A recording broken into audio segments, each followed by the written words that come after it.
Ahora, con gran honor y entusiasmo, damos paso al evento central. Es un privilegio, chicos, presentar a una figura de talla internacional. El maestro en Historia del Arte, Raúl Barceló Arreola, un auténtico artista multidisciplinario con más de 3 décadas de trayectoria profesional. El maestro Barceló es reconocido mundialmente por su dominio en la pintura figurativa realista. Sus obras no solo forman parte de valiosas colecciones privadas y públicas, sino que también ha expuesto en innumerables galerías de México, Estados Unidos y de Europa. Su talento se extiende más allá de los lienzos, siendo también músico, compositor, arreglista, escritor en varios géneros, actor profesional y poeta. Actualmente forma parte del cuerpo de artistas de la Galería One Street Tips de Nueva York, de Arts Depot de la ciudad de Londres, Inglaterra. Sus obras se encuentran en Galerías Mirachi de la Ciudad de México y también pertenece a Irma Valerio Galerías, Arte Contemporáneo de la ciudad de Zacatecas, entre muchas otras galerías de México, Estados Unidos y Europa. Con su vasta experiencia como maestro y conferencista en artes e historia del arte, hoy nos compartirá su visión. El maestro Raúl Barceló Arreola presenta la conferencia magistral Arte y Transformación, crónicas de un catalizador social a través de la historia. Recibámoslo con un fuerte aplauso, por favor. Gracias.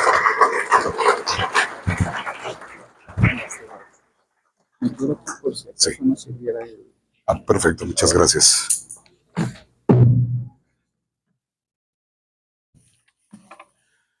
¿Qué tal? Muy buenos días. Bueno, buenas tardes ya. Agradezco muchísimo a las autoridades de la Universidad Metropolitana, de la Universidad Tecnológica Metropolitana de Aguascalientes, por la invitación, que para mí de verdad es un honor, es un orgullo estar con ustedes. Así que gracias al maestro Zamarripa, gracias Isabel, gracias a las autoridades y sobre todo gracias a ustedes por estar aquí presentes. Para mí es un placer poder compartirles esto que es mi vida, que es mi pasión, que es el arte. Y el día de hoy, como ustedes, bueno, ya vieron el título de esta conferencia, me voy a mover un poquito con ustedes, es Arte y Transformación, crónicas de un catalizador social a través de la historia. ¿A qué me refiero cuando hablo de crónicas, verdad? Crónicas de un catalizador social. Nos referimos a que el arte influye totalmente en la vida diaria de todos ustedes y de muchas otras generaciones del pasado, de toda la historia de la humanidad.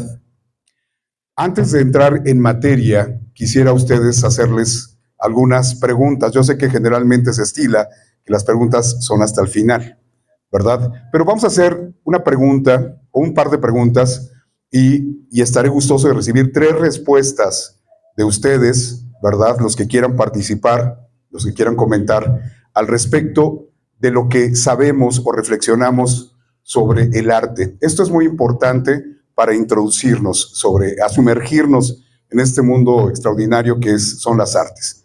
Primero, yo creo que todo mundo siempre se ha cuestionado, bueno, no sé ustedes, quizá no tanto, ¿verdad? Pero los que tenemos estas inquietudes, nos preguntamos generalmente, ¿qué es el arte? Para ustedes, ¿qué es el arte?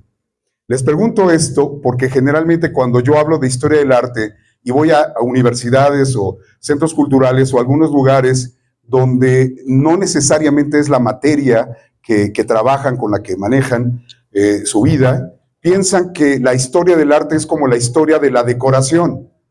¿Sí me explico? Quizá algunos de ustedes tengan un poco esa idea. ¿Qué es la historia del arte? Pues es la historia de los maestros pintores, de los escultores, de la arquitectura, quizá. Es un poco la idea que tienen generalmente, o no, o me equivoco. Bueno, primero entonces, ¿qué es el arte? Para ustedes, ¿qué es el arte? ¿Quién me quiere decir qué es el arte? Vamos a recibir 3 respuestas que no pasen de 1 minuto, por favor. ¿Quién quiere participar? No hay premio, pero todo el mundo va a disfrutar de lo que ustedes comenten. ¿Alguno quiere participar? ¿Quién se anima? Si te puedes acercar, por favor, para que te podamos escuchar en el micrófono. Perdón, voy a hacerlos venir, pero es para que todos escuchen, ¿vale? Por favor, por favor. Para que salgas también a cuadro, sonríe porque te está viendo el mundo entero. Muchas gracias. Bueno, pues... ¿Cómo te llamas? Me llamo Leonardo Pérez Ruiz Flores. Leonardo. Yo creo que el arte es cualquier medio que pueda comunicar alguna expresión, que te pueda hacer sentir alguna emoción o sentimiento único, ya sea algo que veas, algo que escuches o simplemente algo que llegues a pensar. Puede considerarse arte porque te está transmitiendo algo que tú no querías sentir en ese momento necesariamente. Muy bien, muy buena respuesta, la verdad, muchas gracias. Gracias. Es muy completo lo que dijo, ¿eh? O sea, la verdad es que le resolvió la vida a muchos filósofos de muchos siglos que se han cuestionado qué es el arte. ¿Alguien más quiere decir su punto de vista? ¿Alguien más? ¿Un valiente? ¿No? Uno más. Sinvergüenza. Digo, no les estoy diciendo que son los sinvergüenzas, ¿verdad? De las de pintura, ¿alguien de las personas de pintura? ¿Tú quieres participar? Por favor, si te quieres acercar. Esto es importante, es interesante porque tenemos que reflexionar qué es el arte, ¿sí? Un poco. Y les voy a hacer otra pregunta más y ya después vamos de lleno en por qué les estoy preguntando esto y por qué los estoy invitando a que reflexionemos. Por favor, si quieres pasar a este lado. ¿Cómo te llamas? Me llamo Sergio. Sergio, toma el micrófono y dinos qué es el arte para ti. Según mi punto de vista, el arte es la manera de materializar una idea o un símbolo. Muy bien. Es muy interesante tú. Y después pasar a tu lugar. Muchas gracias. Bien, es la idea también de materializar una idea o un símbolo. Eso también es bastante interesante, pero también lo que nos dijo el primer compañero al respecto de lo que es el arte, es un medio de comunicación. Ok, yo voy a agregar algunas cosas, ¿sí? No solamente es un medio de comunicación y tampoco solamente es una forma de representar una idea. Tiene que haber algo que lo haga distinto, ¿sí? Porque por eso es que los artistas son seres o somos seres un poco aparte de los demás. Porque el arte, para hacer arte, se requiere de un enfoque diferente, se requiere también de una manera de trabajar diferente a los demás. Aunque el día de hoy prevalece una idea muy común que dice que cualquiera puede ser artista, ya entraremos en ese análisis en un momento más. Ahora, la siguiente pregunta que les quiero hacer, por favor, atención allá atrás, si son tan amables, jóvenes. Gracias. Les voy a hacer otra pregunta. ¿Para qué sirve el arte? ¿Para qué? O sea, ya nos dijeron qué puede ser. Ahora, ¿para qué sirve? ¿Quién quiere comentarnos su punto de vista al respecto? ¿Para qué sirve el arte? ¿Alguien quiere comentar? Para expresarse, ok. ¿Sí? ¿Para eso sirve el arte? ¿Nada más? ¿Qué dijo? Sí, se esconde. Para transmitir, efectivamente, para transmitir ideas, ¿no? Pero solamente ideas, solamente para eso sirve. ¿Para qué otra cosa sirve el arte? Para contar historias. ¿Qué dice? Para contar historias, para narrar, efectivamente. Pero también puede tener una utilidad práctica el arte como decorar. Así es, tan simple como eso. Para adornar, para verse bien algo. Generalmente cuando pensamos en arte, pensamos en algo que puede verse bien, ¿no? En nuestras casas, cuando es de manera cotidiana. Pero cuando pensamos en el arte de un museo clásico de pintura como el Museo del Louvre en París, por ejemplo, ¿sirve para decorar una casa? Bueno, puede ser que sí, pero sirve también justamente ese arte para contarnos historias, para contarnos una narrativa, para propagar ideas, ¿sí? Para influir en ustedes, para hacerlos esclavos de ciertas ideas, de ciertos intereses, para someterlos o para liberarlos. ¿Están de acuerdo con eso? ¿Se han puesto a pensar alguna vez en ello? Todos ustedes están influidos actualmente por arte y parece ser que no lo ven, porque el arte creen que solamente se trata de pinturas, o de esculturas, o de arquitectura. Pero el arte tiene muchas vertientes: la literatura, la música, la poesía, la actuación, el cine, etc. Y actualmente a muchos de ustedes seguramente les gusta el perreo, ¿verdad? Eso es parte de lo que el arte, aunque no nos guste a muchos, ¿sí?, es parte del arte también. Es una forma de expresión que también influye en su manera de vivir, de pensar, de ser. Todos ustedes actualmente, como yo lo estuve y lo estoy, estamos siendo permeados, bombardeados constantemente por los creadores del arte, tanto el arte visual, el arte cinematográfico, el arte fotográfico, el arte de la pintura, la escultura, como el arte conceptual, pero también la música, también lo que leemos, todo nos está permeando el comportamiento social. ¿Se han puesto a reflexionar alguna vez sobre eso? Es decir, el arte no es lo que pensamos de primera instancia de manera simple. El arte es una forma de someterlos también. Y lo han sabido quienes han manejado el mundo. Lo han sabido perfectamente. Si hacemos una ligera reflexión hacia el pasado, si vemos, por ejemplo, lo que ha sido desde la cultura egipcia hasta nuestros días, el arte que conocemos, que le da personalidad a cada cultura. Por ejemplo, si hablamos de los egipcios, ¿qué se les viene a la cabeza a ustedes? Las pirámides de Egipto. ¿Qué otra cosa? La máscara dorada, la máscara de oro de Tutankamón, posiblemente. Y las esfinges. ¿Y qué más? ¿Qué, perdón? A las tumbas, claro, las momias, en fin, los jeroglíficos. O sea, se nos viene una serie de artefactos, de diseños, de cosas que tienen que ver, jóvenes, con el arte.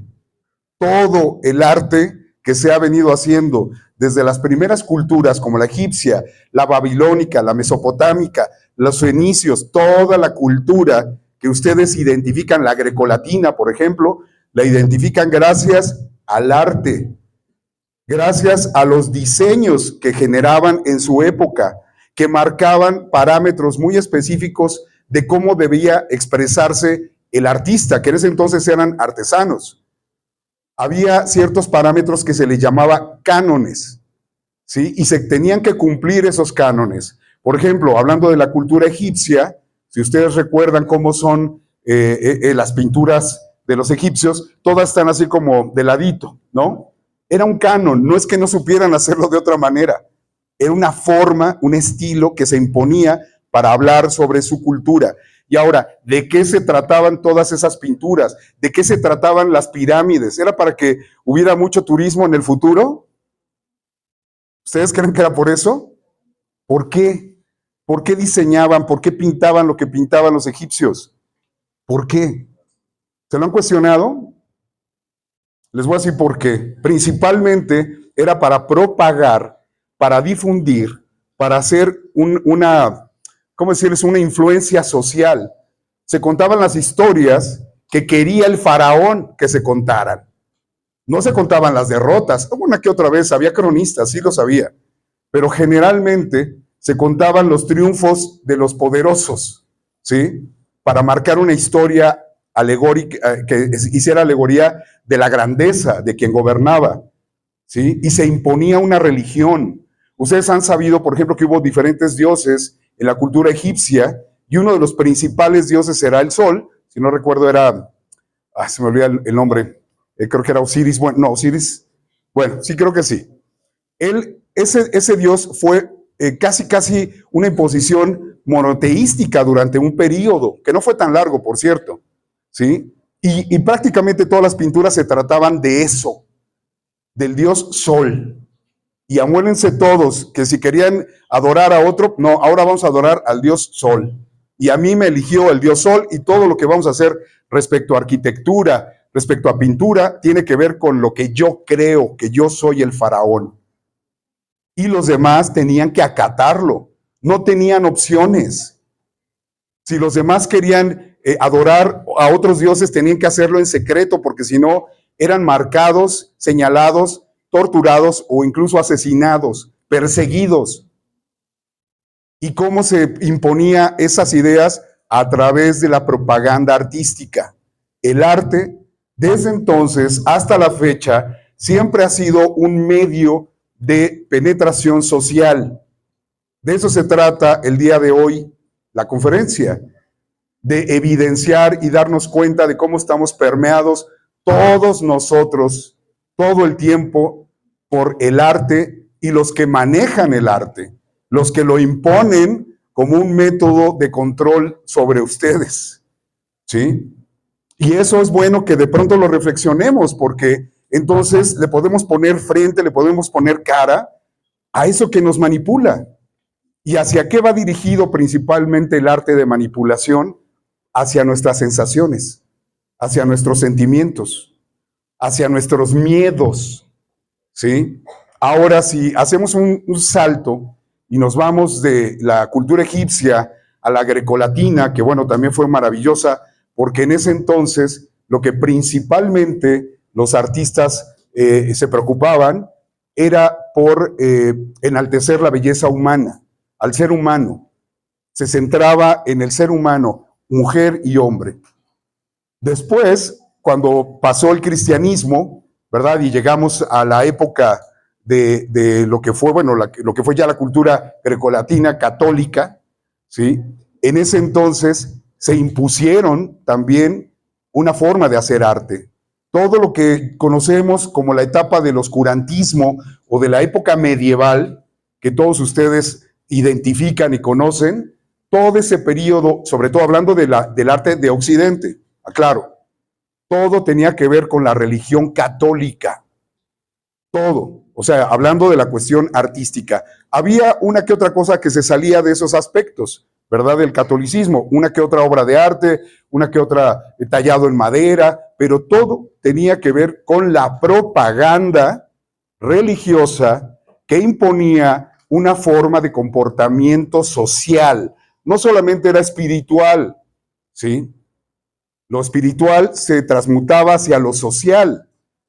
Tenía uno que comportarse bajo ciertas normas. Para ello también tendríamos que hablar, digo, no en este momento, porque es un tema también muy profundo, pero otro de los puntos muy importantes es la ética y la moral. También ha permeado el mundo del arte todo el tiempo, pero tiene que ver con estos aspectos que les digo, ideológicos, religiosos, políticos, sociales, económicos. Entonces el arte todo el tiempo ha estado ligado a eso. Y si han visto ustedes alguna vez alguna exposición de pintura clásica, académica, digamos del medievo o del Renacimiento, por lo menos en algún libro la habrán visto, ¿no?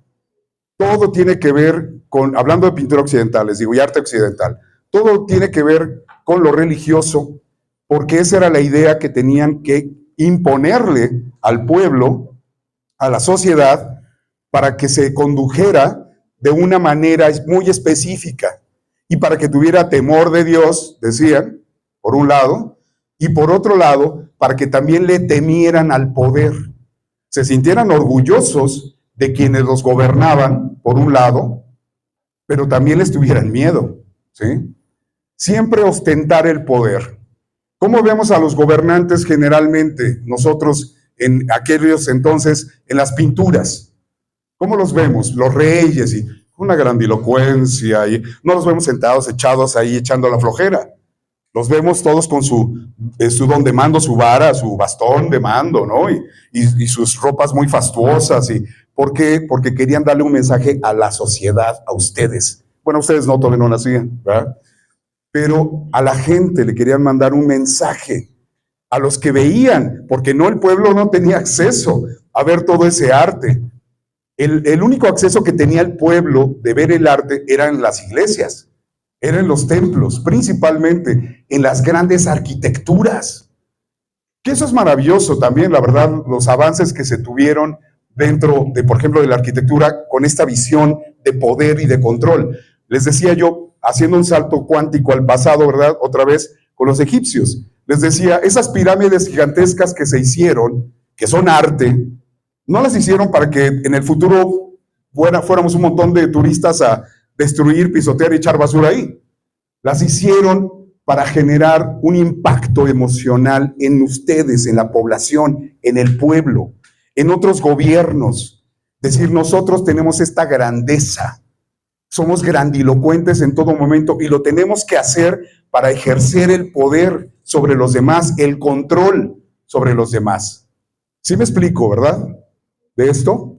Entonces, con esto sobre todo quiero invitarlos a que vean de manera diferente lo que es el arte en sí.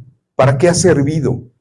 Ha servido principalmente para decorar uno que otro lugar, pero sobre todo para controlar los criterios, las visiones, los intereses, los gustos, incluso del pueblo.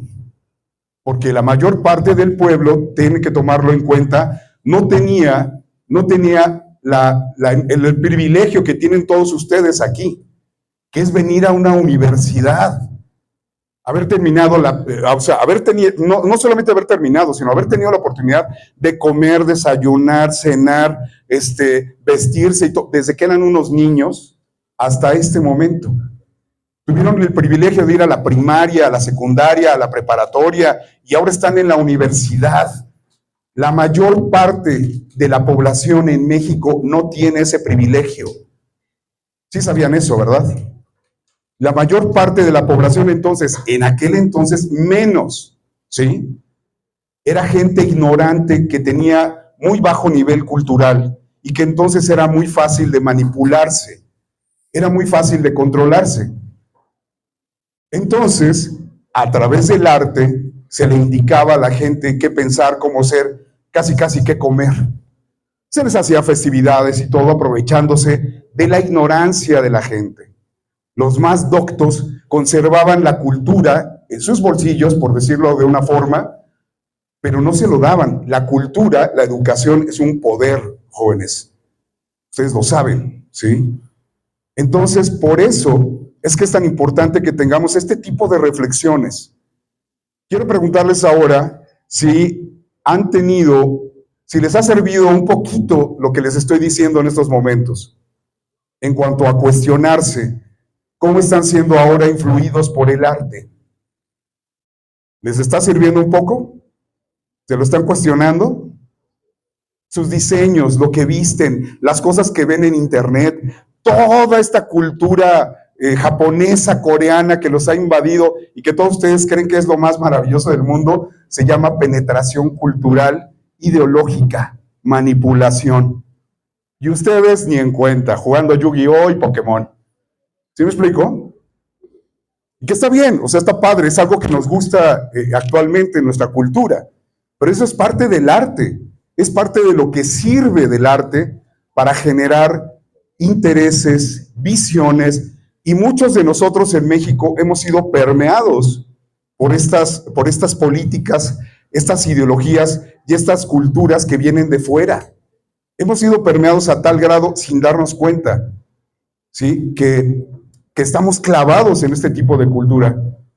Digo, no sé si quieren, ¿quién puede levantar la mano y decirme, verdad, si les gusta y les fascina la cultura coreana, por ejemplo, o japonesa?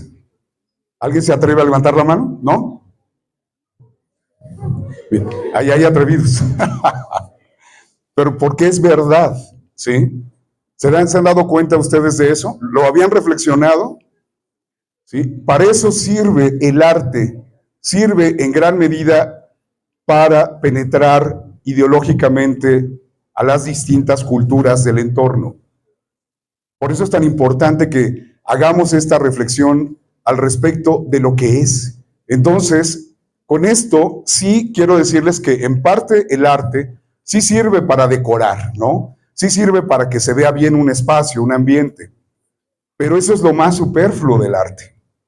El arte realmente es un medio de propaganda política, ideológica, sutil, a veces es muy severa, a veces es muy agresiva, ¿sí? Como pasó, por ejemplo, en la revolución bolchevique, en la revolución rusa, desde 1917, cuando triunfan los bolcheviques, imponen en toda la Unión Soviética una manera de expresar el arte.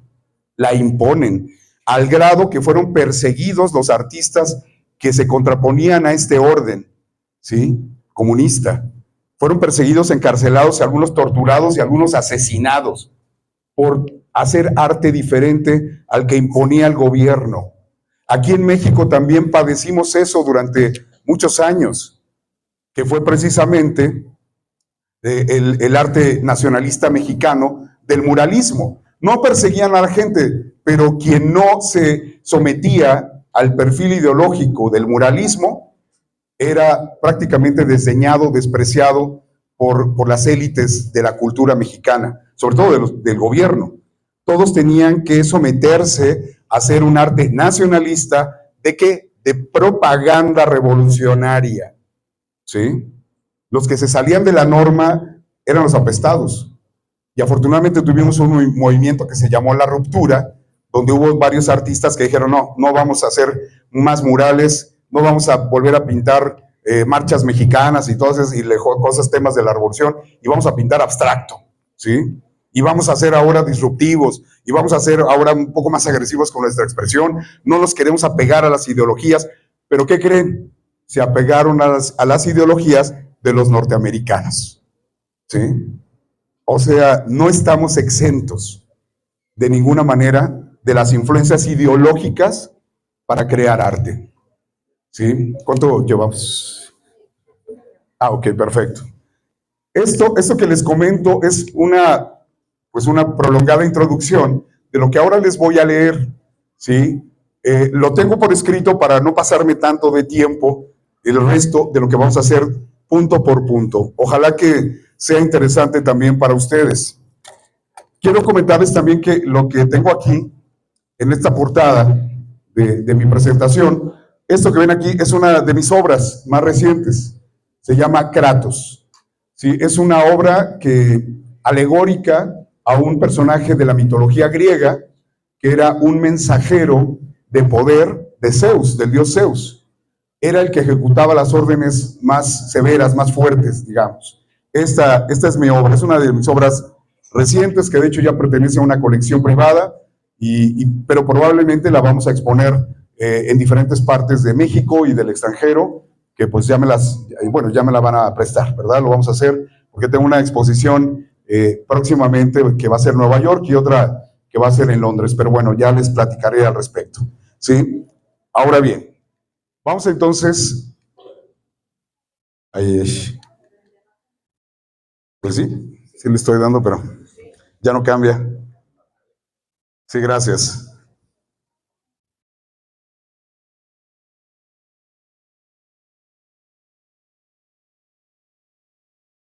A ver, yo ya lo voy a mover. Ahí está, perfecto. Muchas gracias. Gracias. Bien. Quiero comenzar compartiendo algo que considero fundamental. Ninguna obra de arte nace en el vacío.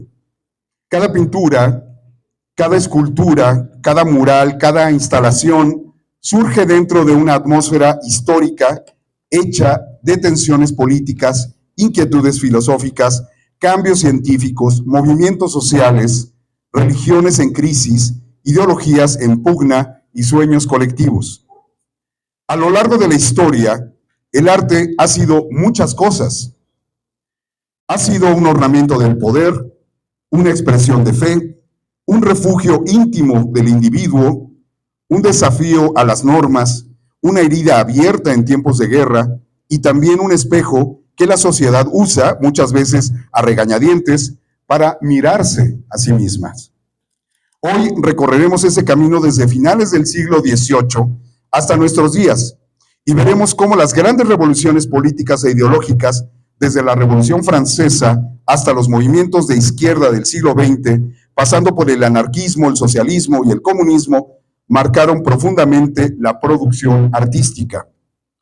También hablaremos de una contradicción que caracteriza a la modernidad, la del artista que enarbola discursos revolucionarios, pero desarrolla su carrera cómodamente dentro del sistema capitalista que dice denunciar. Y abordaremos un debate contemporáneo, la idea de que la belleza, la técnica y el oficio son burgueses, y cómo cierta parte del arte contemporáneo celebra deliberadamente a la fealdad, el horror como postura ideológica. Finalmente, nos preguntaremos, ¿cuál es el futuro del arte académico frente al dominio institucional del arte conceptual? Este es el mapa de nuestro viaje. Comencemos.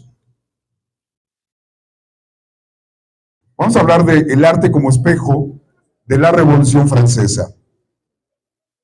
La Revolución Francesa no solo derribó un sistema político, derribó también un sistema de valores. Aparece el concepto de ciudadano. Escúchenme, por favor, esto que les comento, es muy importante. Durante la Revolución Francesa es cuando aparece el concepto de ciudadano, como ahora lo conocemos, no como antes se conocía, ¿sí? Ahora, y con él una nueva expectativa. El artista ya no es solo un decorador de palacios, sino un constructor de conciencia política.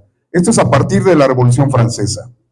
Jacques-Louis David es el gran pintor de esa época. En el juramento del juego de pelota vemos nacer una nación, que es algo que quería mostrarles, pero bueno, yo cometí ahí por un error en el controlador. Y en la muerte de Marat, transformamos a un revolucionario asesinado en un mártir laico.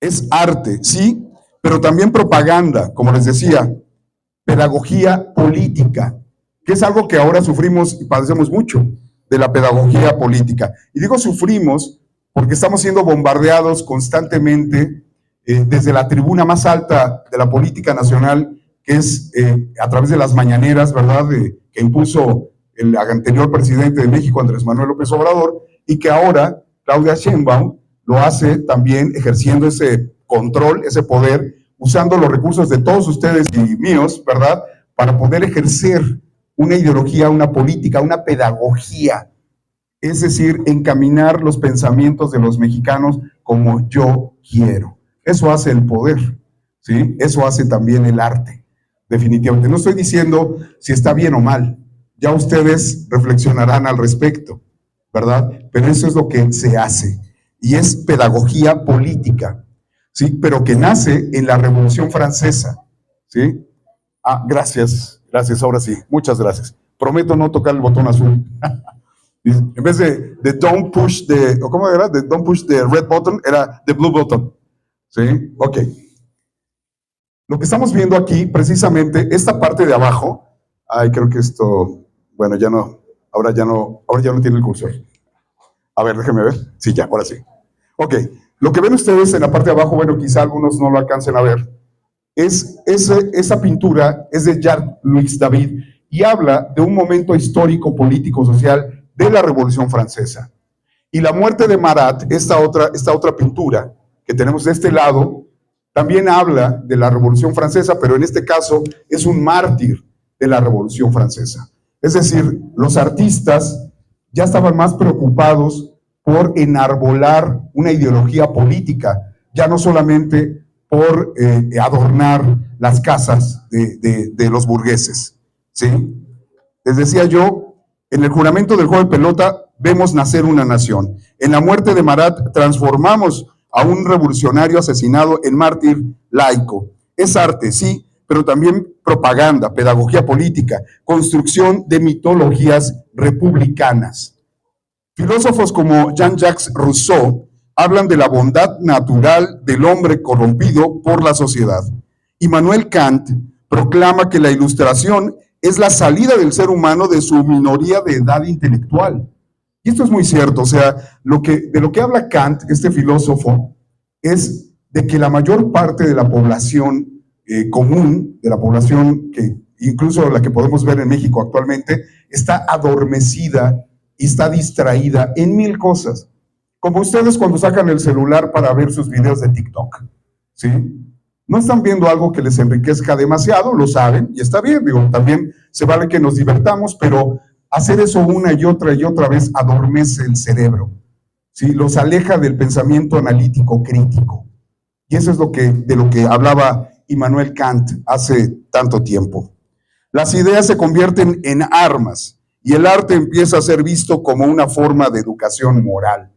¿sí? Que bueno, eso hablando de la Revolución Francesa, pero ya sabemos, como les comentaba en un principio, que desde antes se penetraba a través del arte el comportamiento social y se les decía cómo tenían que pensar, cómo tenían que comportarse a través, incluso ustedes lo pueden ver ahora en su catedral, en la catedral de aquí de Aguascalientes, que está maravillosa, podemos ver las obras que tenemos ahí de Cristóbal de Villalpando, que es uno de los pintores más importantes de la época de la colonia en nuestro país y que actualmente, según la crítica internacional, Cristóbal de Villalpando es visto como el Rubens de México, ¿sí? No sabemos quién es Rubens, pero bueno, es un gran artista extraordinario de Europa, de esa misma época, pero Cristóbal de Villalpando lo emuló de alguna manera con su técnica. Pero la grandilocuencia, la hermosura de lo que vemos, esas pinturas, cuando vayan a la catedral de aquí, de Aguascalientes, y vean esas obras de Cristóbal de Villalpando, también lo que tienen que ver no solamente es la belleza con la que están hechos, sino también la ideología que está bombardeándolos a todos ustedes. Está propagando una idea que venía implícita pues en la Biblia, ¿no? Principalmente. ¿Para qué? Para que la gente no se salga del carril, ¿sí? Ese es el mundo que quería plantear o implantar quienes gobernaban en ese entonces, que tenía muchísimo que ver pues la Iglesia católica. Pero la revolución se vuelve violenta. La libertad da paso al terror y la república termina en el imperio napoleónico. David, el pintor de Marat, que vemos a aquel lado, ¿sí?, terminará pintando a Napoleón cruzando los Alpes. ¿Qué quiero decir con esto? Y ahorita no traje esa imagen, ¿sí? Que de ser un revolucionario, un crítico social con esta pintura de Marat, del asesinato de Marat, después, como no le queda de otra, como Napoleón toma el poder, después de que triunfa la Revolución Francesa, Napoleón se vuelve emperador, ¿sí? Imagínense ustedes, de ser revolucionario, lo que hace la política, lo que hace la ambición, lo que hace el poder. Y él, bajo el pretexto, convence a los franceses, a los que obviamente tenían más dinero, de que quieren hacer que Francia sea mucho más grande. Y bajo este parámetro, los burgueses franceses y también algunos aliados de Francia dicen sí, te apoyo. Y se olvida la idea de la República Francesa, se olvida los ideales por los que se lucharon para liberarse de la nobleza. Y resulta que ahora Napoleón se convierte en alguien de la nobleza también, ¿no? Se autoproclama emperador, siendo un lacayo, siendo cualquier tipejo que no tenía sangre noble, sangre azul, ¿verdad? Evidentemente se pone la corona él mismo. De hecho, hay un cuadro maravilloso pintado por Delacroix que se encuentra en el Museo del Louvre, que ojalá que ustedes tengan la oportunidad de ver, de visitar ese museo, ver todas las obras, pero en especial ver este tipo de cuadros, los que les estoy comentando, porque nos están narrando la historia de la humanidad. Ustedes dirán, bueno, ¿y nosotros qué? Pues déjenme decirles que todo lo que pasó en Francia en esa época repercutió de manera directa en lo que fue América Latina. Repercutió en las luchas de independencia, ¿sí? Y al grado que, pues, obviamente somos el día de hoy el resultado de aquellas luchas revolucionarias. Somos parte del resultado de la Revolución Francesa también. Y eso es muy interesante reflexionarlo, ¿verdad? Bueno, aquí nace una tensión que recorrerá toda la historia moderna. El artista debe estar al servicio de la revolución o mantener una distancia crítica incluso frente a las causas que admira. Y esta reflexión, este cuestionamiento es al respecto de lo que decíamos de la pintura de Jacques-Louis David, que termina pintando a Napoleón porque pues es ahora el que tiene el poder y el dinero. Él ya no puede contrarrestar eso de otra manera, porque si no va a ser perseguido, encarcelado, etc., como muchos otros artistas.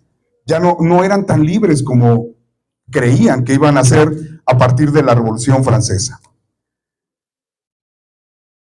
Ahora vamos a pasar al romanticismo, el individuo frente al sistema. El romanticismo surge como respuesta emocional al racionalismo ilustrado y a la violencia revolucionaria. El individuo retoma su lugar central. La naturaleza deja de ser escenario para convertirse en estado interior. En El caminante sobre el mar de nubes, de Caspar David Friedrich, nos muestra un ser humano contemplando lo sublime, lo indomable, lo incierto, que es esta pintura que vemos acá. Es muy famosa. Este personaje, viendo el horizonte, viendo las nubes, es un personaje que habla de la reflexión profunda de la época, de lo que la filosofía estaba buscando, que era nuevamente encontrar el centro, los valores del ser humano, ¿sí? Eso es lo que vemos en esta obra. Ahora, la naturaleza deja de ser escenario para convertirse en estado interior, les decía. En Turner, la modernidad industrial irrumpe de forma en barcos de vapor, fuego y contemplación, que es esta pintura que vemos acá, es de Turner, que es un pintor británico, pero que también ya está retratando lo que pasa en esa época, que tiene que ver con la revolución industrial, que eso también permea el arte y permea también el pensamiento, obviamente, social, ¿sí? Y eso es lo que estamos viendo. Los artistas ya están reflejando no solamente sus ideales emocionales, no solamente la belleza que encuentran en el entorno, sino también están evidenciando la transformación de la sociedad a partir de la Revolución Francesa, sí, pero también a partir de la Revolución Industrial, que es otro de los fenómenos que hasta la fecha nos siguen afectando. A nivel filosófico, Schiller concilia razón y sensibilidad. Nietzsche cuestiona todos los valores tradicionales. El mundo industrial crea pobreza y alienación. Pronto, la crítica marxista comenzará a esbozarse. Estamos hablando de principios del siglo XIX. El romanticismo abre al artista inconforme, al artista existencial, al artista que siente que la sociedad moderna es demasiado estrecha para su espíritu.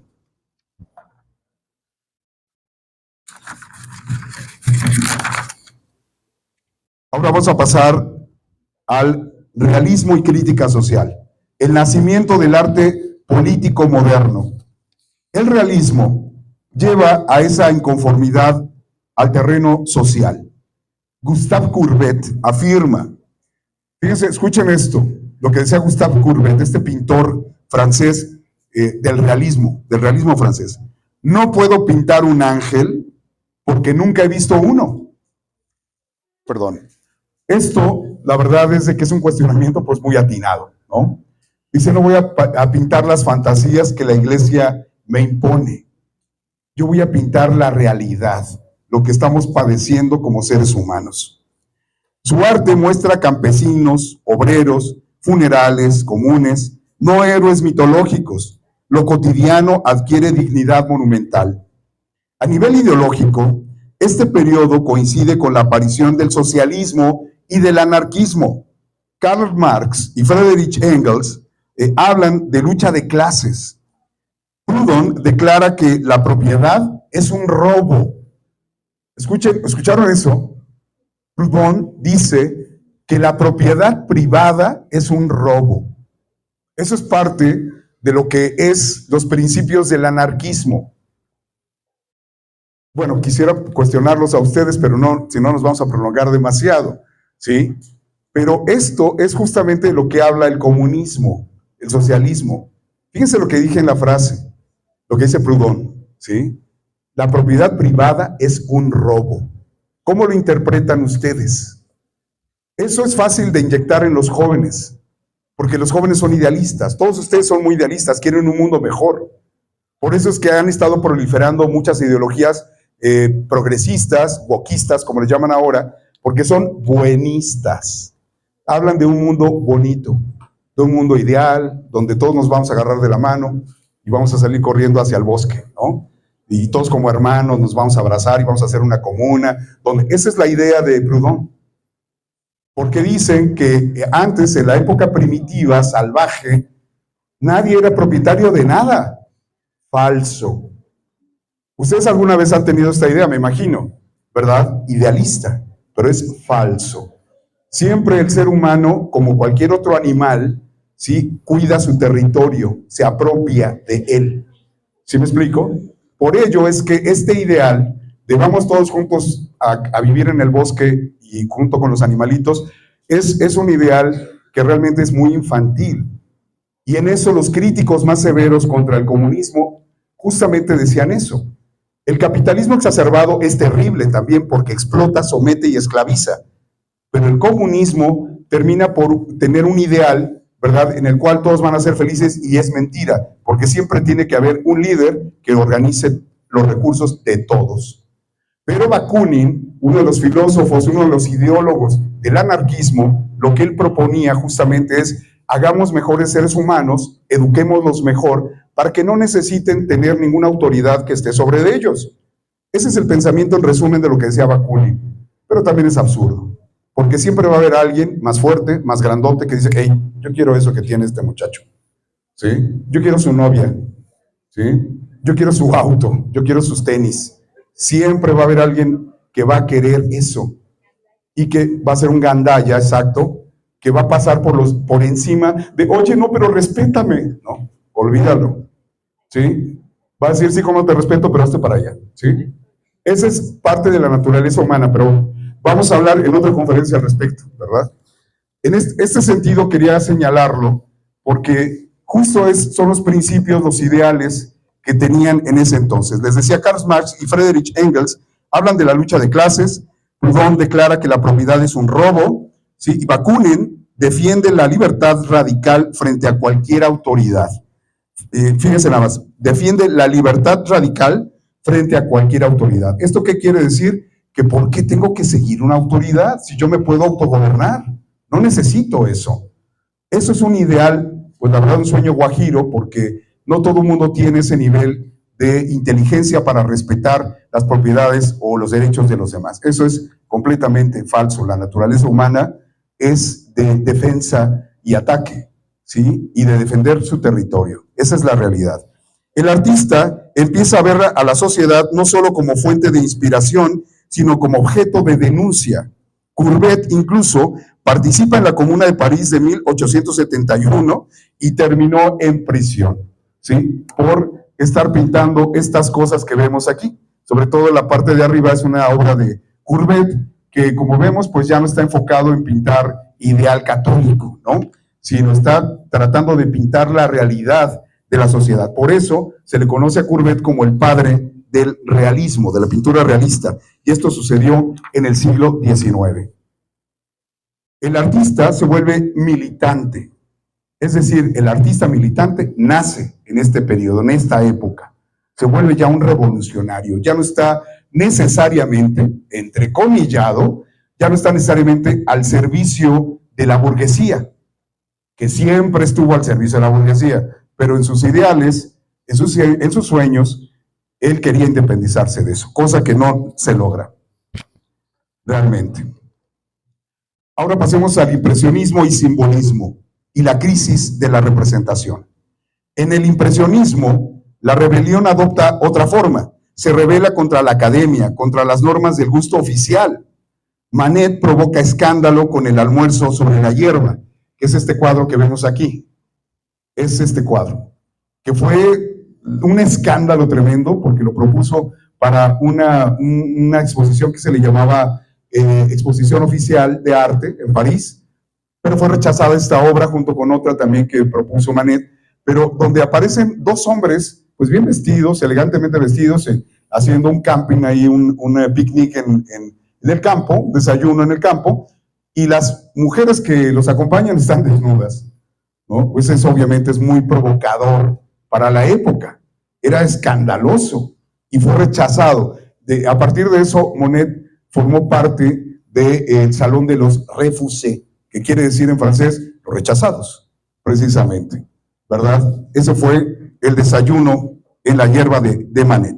Y Monet retrata puertos industriales envueltos en niebla y humo, que es lo que vemos abajo, ¿sí? Este cuadro que tiene manchas naranjas, azules, no es un cuadro abstracto, es una representación lumínica del paisaje, como lo veía Claude Monet, que es otro de los artistas importantes de este periodo, del impresionismo, que es este periodo donde se empieza a romper con todo lo establecido dentro del arte anterior.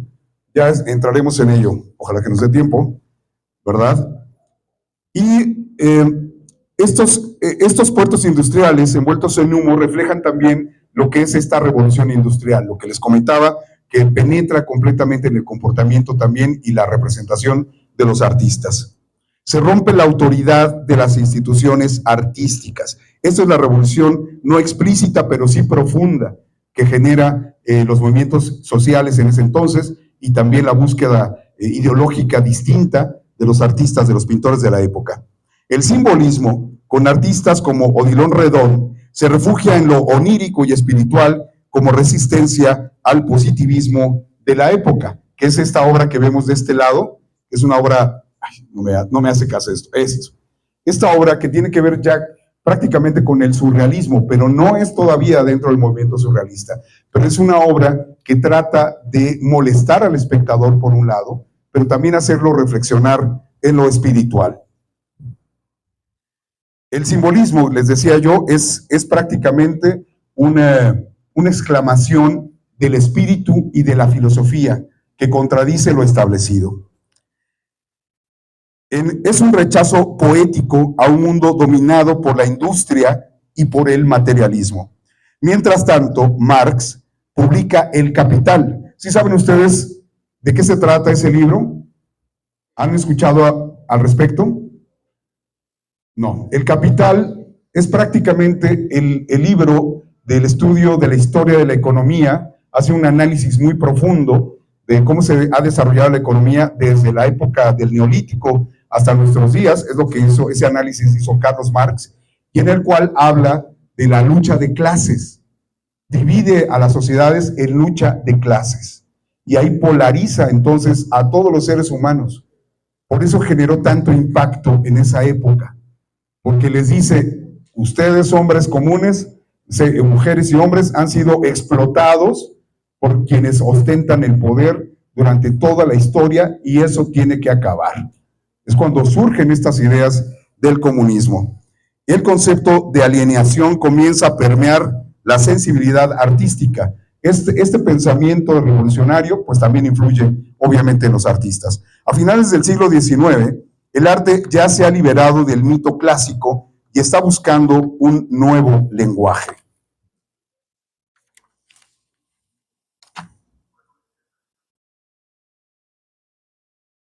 Vamos a entrar a las vanguardias del siglo XX, arte como revolución total.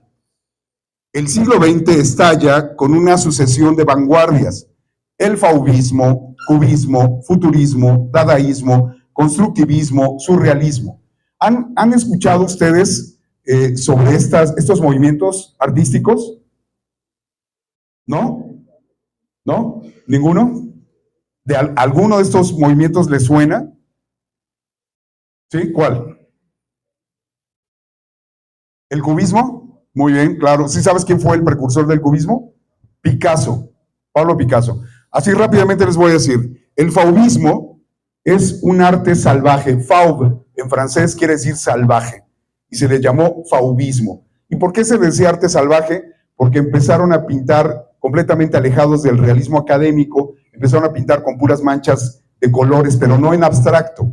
No como está aquí abajo, esto es más abstracto, eso lo hizo Vasily Kandinsky, pero ya eso influye a lo que es la pintura fauvista, que era hacer como paisajes y cosas por el estilo, pero con manchas de colores muy extendidas. Eso es el fauvismo, y su principal, digamos, representante es Henri Matisse, un pintor francés. El cubismo, que ya dijimos, precisamente la pintura de arriba es una pintura muy famosa, que se llama el Guernica, ¿sí? Que es una crítica muy fuerte hacia la violencia de los nazis en contra del pueblo español, auspiciado o apoyado por Francisco Franco, que fue el tirano de la época, el dictador que gobernó España durante muchos años, mucho tiempo. Pues bueno, esto es parte del cubismo y es parte de la representación de la crítica contra la guerra que hizo Pablo Picasso. Eso es el cubismo, la parte de arriba. Ahora, el futurismo es lo que ustedes ven acá, de este lado, que es una pieza donde lo que se trata de realizar en esa escultura es retratar la dinámica del tiempo que estaban viviendo, ese tiempo veloz, industrializado. Eso es lo que trata de retratar el el futurismo. El dadaísmo es esto que ven aquí en medio, esta pintura que no es una pintura, es un collage realizado por una artista francesa, en lo cual recortaba lo que sea de unas revistas y después las pegaba, ¿verdad? Para generar este tipo de imágenes absurdas. No pretendía representar nada bello, eso lo aclaro. Y es algo muy importante que les diga hasta este momento, que lo que vamos a ver ahora ya no tiene que ver con la belleza. Ya se han alejado de los aspectos de la estética, de la belleza clásica. Lo que ahora les interesa es la expresión de sus ideas, de sus emociones, ¿sí? Es lo que vamos a ver ahora. Ya no hay belleza, ya no hay una búsqueda de belleza. El constructivismo es lo que vemos en esta parte, que yo creo que muchos de ustedes han visto ya muy retratado en diferentes diseños, decoraciones de lugares, ¿sí? Esto lo hizo Piet Mondrian, un artista entre surrealista y constructivista. El constructivismo es hacer todo en cuadros rectangulares.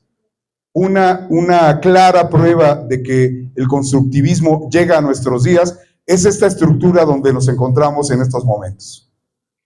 Si ustedes voltean a ver, ¿sí? Los ventanales, todas las líneas tienen que ver con este tipo de diseño artístico que derivó también en una arquitectura muy rectangular, ¿sí? Es parte del constructivismo que hoy vivimos. Por si tenían todavía la duda de qué tanto nos influye el arte, ¿sí? En nuestra forma de vivir y de pensar. Ahora bien, todos comparten un impulso común, cambiar la vida a través del arte, y lo lograron, ¿sí? Es lo que nos pasa hoy en día. En Rusia, la revolución bolchevique entusiasma a artistas como Malevich, Rodchenko, Tatlin. El arte abstracto y geométrico simboliza un nuevo orden social, pero pronto el Estado soviético impone el realismo socialista, prohibiendo la experimentación. O sea, de estar en este proceso artístico, nuevamente con la revolución bolchevique retoman el realismo académico. La pintura bonita, bien hecha, toda académica. Eso pasa en la Unión Soviética, sobre todo. Y además son reprimidos los artistas que querían hacer esto. Esto lo llamaron como arte degenerado, y ahorita también vamos a entrar en ese punto. El dadaísmo, traumatizado por la Primera Guerra Mundial, responde con el absurdo. El surrealismo, influido por Freud, convierte el inconsciente en arma revolucionaria, pero también se fractura cuando el comunismo exige obediencia ideológica. ¿Qué es lo que les digo? O sea, si no pintas como yo te digo, vas a ir a la cárcel, así. O algunos incluso fueron asesinados. Imagínense, por pintar diferente. De fondo resuenan ideas de Nietzsche, de Marx, de Freud y Walter Benjamin. El arte deja de ser representación y se convierte en crítica, en negación, en gesto disruptivo. Ahora vamos a hablar del arte de la posguerra. El punto 6, crítica, contradicción y el mercado del arte. Después de la Segunda Guerra Mundial, surge en Estados Unidos el expresionismo abstracto, presentado como símbolo de libertad individual frente al totalitarismo soviético. ¿Sí? Lo que quiero decir con esto es que ustedes aquí ya ven mucho de lo que ahora podemos ver en cualquier casa, en cualquier lugar, que es el arte abstracto. ¿Algunos de ustedes tienen algún cuadro abstracto en su casa? ¿No? O han visto, ¿verdad? En algún lugar obras abstractas. Sobre todo les voy a comentar lo siguiente, que la gente que presume de tener un nivel intelectual más elevado, les gusta mucho el arte abstracto, ¿sí? Y eso lo pone en su casa, se alejan de lo figurativo, porque se vuelve más decorativo el arte abstracto. No compromete a la razón, no compromete la inteligencia de nadie. El arte abstracto es solamente una representación emocional, no es propiamente intelectual, ¿sí? El arte abstracto es solamente una expresión de las emociones. Así es como se presentan, supuestamente. Pero este tipo de arte se contrapone al realismo soviético, al realismo comunista. ¿Y esto quiénes creen que lo promueven? El arte abstracto, los norteamericanos.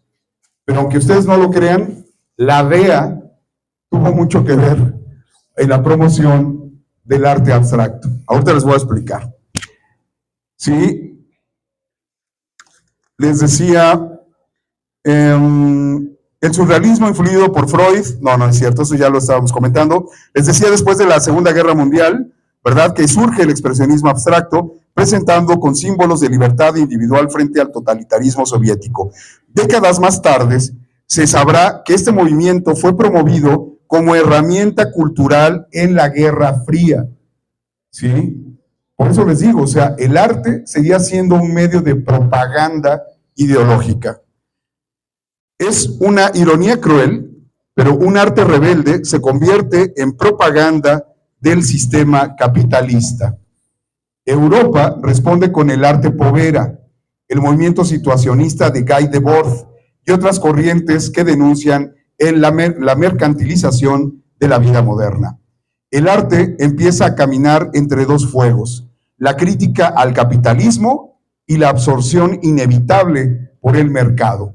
¿Esto qué quiere decir? Miren, si ustedes han visto seguramente estos cuadros de Andy Warhol en algún lugar, de la Marilyn Monroe, ¿lo han visto? Sí, muchas veces, ¿no? Seguramente. Pues bueno, era la crítica que hacía Andy Warhol al capitalismo, al consumismo, a la imagen de estas figuras artísticas del Hollywood que lo que provocaban era marcar una pauta de comportamiento social también. El cine estaba diseñado para influir directamente en el comportamiento social, igual que la música, ¿sí? Claro, había movimientos que se liberaban, pero siempre era encaminado por el gobierno, siempre arropado por el gobierno, y algunas cosas rechazadas, otras aceptadas. Esto, por ejemplo, estuvo sumamente aceptada por el capitalismo norteamericano, y a pesar de que Andy Warhol lo que quería era criticar a la sociedad, pues no lo logró, porque a fin de cuentas se volvió él en un producto de mercado, como lo que vemos ahora con estas imágenes que todavía persisten en el imaginario colectivo, y todavía persisten de tal forma que cualquiera puede colgar eso en su casa, sin saber que es una manipulación ideológica capitalista, a fin de cuentas. Ahora, en Europa, como les decía, respondió con el arte povera, que esto quiere decir que era un arte pobre. Mientras que ellos estaban haciendo un arte pues para los burgueses, en Europa trataron de hacer un arte para los pobres, el cual tampoco les funcionó porque terminó siendo absorbido por los capitalistas también. El arte empieza a caminar entre dos fuegos, la crítica al capitalismo y la absorción inevitable por el mercado, que es otro fenómeno importante que tenemos que tomar en cuenta. Capítulo 7, la contradicción moderna, comunismo estético y capitalismo material. Muchos artistas critican el capitalismo desde galerías financiadas por grandes corporaciones o desde museos patrocinados por fundaciones millonarias. El sistema absorbe la rebeldía y la convierte en producto. Se vuelve posible y común que una obra que critica el lujo se venda en una subasta por millones de dólares. La Escuela de Frankfurt, con Adorno y Horkheimer, habla de la industria cultural, un sistema que neutraliza la crítica absorbiéndola. Michel Foucault, que es uno de los filósofos más importantes del siglo XX, recuerda que el poder no solo reprime, también produce discursos e instituciones. La pregunta incómoda es inevitable. ¿Es posible ser verdaderamente radical desde dentro del sistema institucional del arte? ¿Se puede realmente ser crítico? Es difícil, ¿sí? Lo que estamos viendo aquí, ¿sí?, rápidamente les comento, es algo que no sé si ustedes han visto en algún libro de arte o alguna conferencia, alguna exposición. El urinario que está aquí fue presentado en 1917 en una exposición muy importante llamada Armory Show en Nueva York, y la presentó un artista conceptual o un artista dadaísta en un principio, que fue Marcel Duchamp, ¿sí? Él es el culpable de que ahora se pueda exponer un plátano pegado en la pared que cueste millones de dólares. Sí supieron, ¿verdad? De este plátano pegado en la pared. Fue muy viral, fue muy famoso. En un principio se vendió por $20,000, después por $120,000. Y al final terminó subastado por 6.5 millones de dólares en la casa de subastas de Sotheby's, en Nueva York. ¿Por qué sucede esto? ¿Cómo es que llegamos a esto? ¿Creen ustedes que un plátano pegado en la pared es arte? Ahorita vamos a analizarlo. Ahora, ¿esto creen ustedes que es arte? ¿Un urinario? Ahora, esto de Jeff Koons, ¿se han visto estas esculturas de globos gigantes? ¿Sí los han visto? ¿Y saben que cuestan millones de dólares también? Millones de dólares. Y ahora, esto que ven ustedes acá abajo, no es una fotografía, bueno, obviamente sí. A lo que me refiero es de que se trata de algo que llamaron action, ¿sí? O performance, a fin de cuentas, ¿sí? Pero también se le conoce como happening, es decir, algo que sucede, nada más. Ahora, ¿por qué es que esto actualmente está tan sacralizado, tan llevado así ¿cómo decirles?, a la adoración absoluta? ¿Por qué creen que llegó a esto? Pues porque este señor que expuso este urinario en 1917 y que lo firmó como R. Mudd, o sea, ni siquiera le puso Marcel Duchamp, le puso R. Mudd. ¿Y saben por qué le puso R. Mudd? Porque era el fabricante de estos urinarios. Lo volteó, le puso R. Mudd, así como firmando, pues yo no lo voy a firmar, el que lo hizo fue R. Mudd, ¿sí? Le voy a poner así, y lo vamos a exponer en el Armory Show como una pieza de arte. Lo que buscaban en un principio estos artistas, como Marcel Duchamp, era burlarse de todos nosotros, burlarse del consumismo, burlarse del establishment, burlarse de la política, de lo absurdo de las guerras, burlarse de lo establecido por la burguesía, el gusto por lo bonito, por lo lujoso, por lo bello, por lo bien hecho. Eso es lo que quería en esos momentos Marcel Duchamp.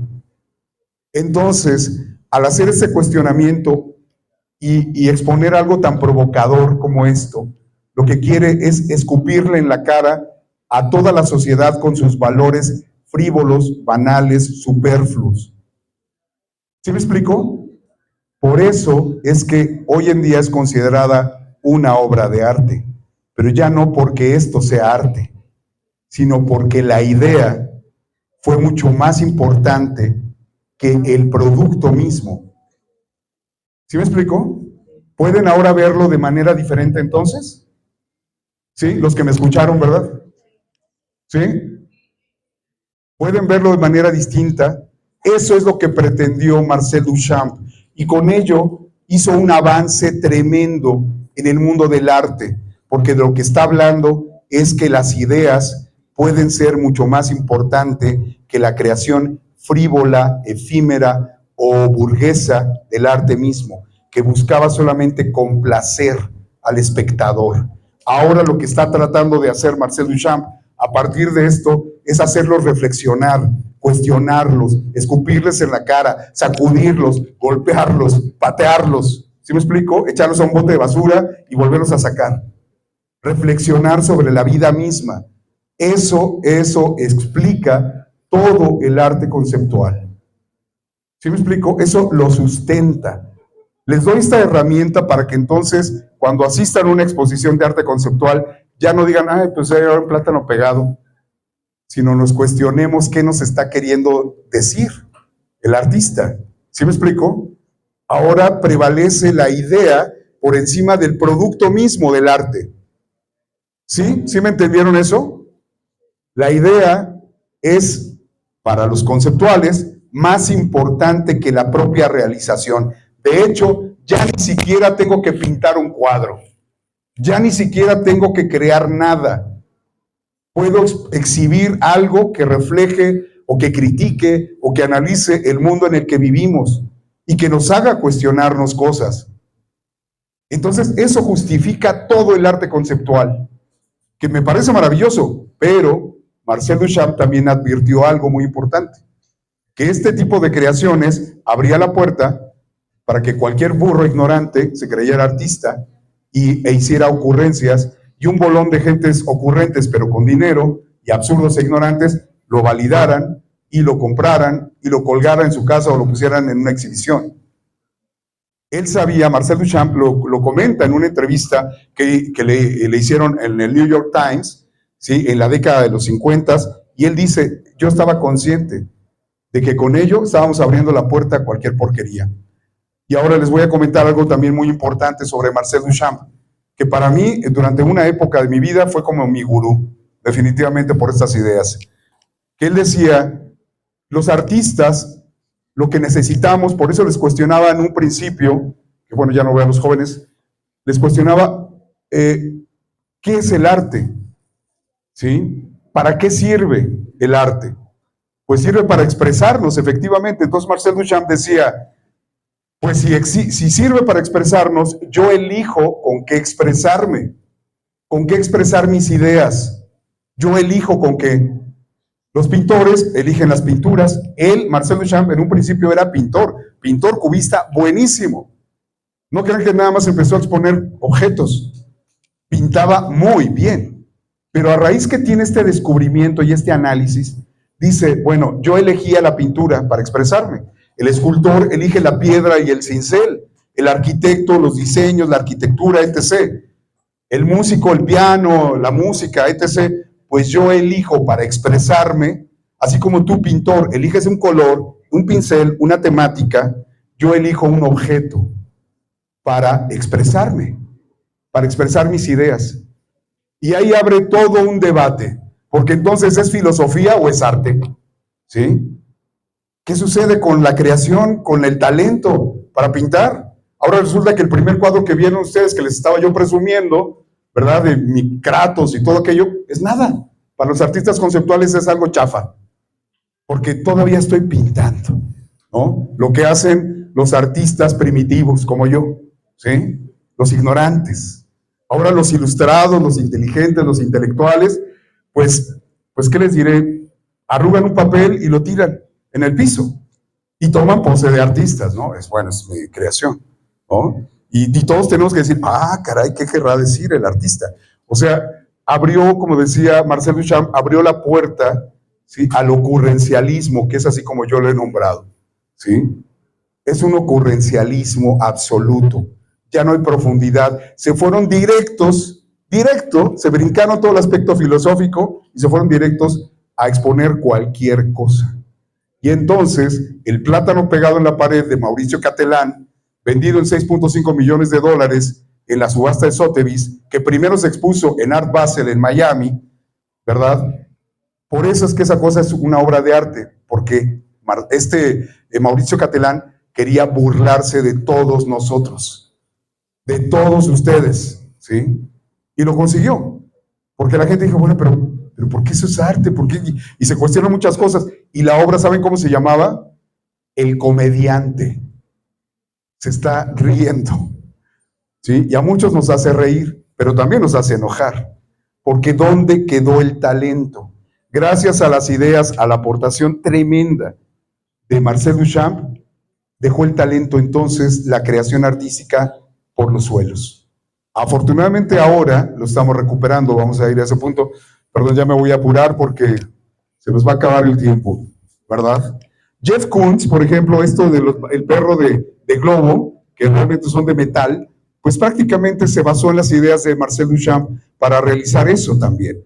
Hacer cualquier cosa en obra de arte. Y como es muy bonita y decorativa, le funcionó. Y ahora este señor, Jeff Koons, es uno de los artistas más millonarios que existen en el mundo, porque logró hacer con sus productos una marca, a fin de cuentas. Entonces, ¿es arte o no es arte? Ok.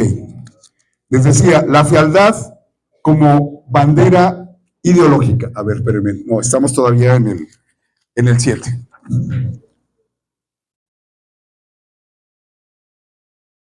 Les decía, la contradicción moderna, comunismo estético y capitalismo material. Muchos artistas critican el capitalismo desde las galerías financiadas por grandes corporaciones o desde museos patrocinados por fundaciones millonarias. El sistema absorbe la rebeldía y la convierte en un producto, ¿sí? Se vuelve posible y común que una obra que critica el lujo se venda en una subasta por millones. La escuela de Frankfurt, con Adorno y Horkheimer les decía, habla de la industria cultural, un sistema que neutraliza la crítica absorbiéndola.